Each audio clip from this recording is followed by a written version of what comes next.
नज़्म का उन्वान है क्या करो ना क्या ना करो। जब वक्त बुरा कोई आए और दिल दर्द से भर जाए, तो वक्त की गर्द उतारना और जहन को अपने निथारना कि किसका दिल दुखाया था, सब्र किसका आजमाया था, किस पे ऐब लगाया था और किसका माल दबाया था।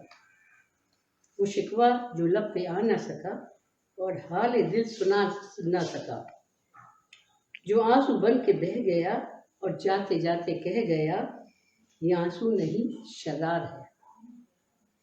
खामोशी की ऐसी पुकार है जो सीधे रब तक जाएगी और फैसलाए हक लाएगी। कि कैसा जहां पे अज़ाब है, कि कौमों की हालत खराब है, ये किस आंख का शरारा है जो गज़ब बन के उतारा है।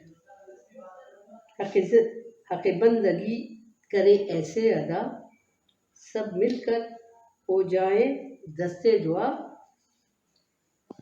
हमारी गलतियों का न वबाल दे, हमें मुश्किल घड़ी से निकाल दे। क्या करो क्या ना करो का फ़र्क समझा दिया, कोरोना ने हक़ का रास्ता दिखा दिया।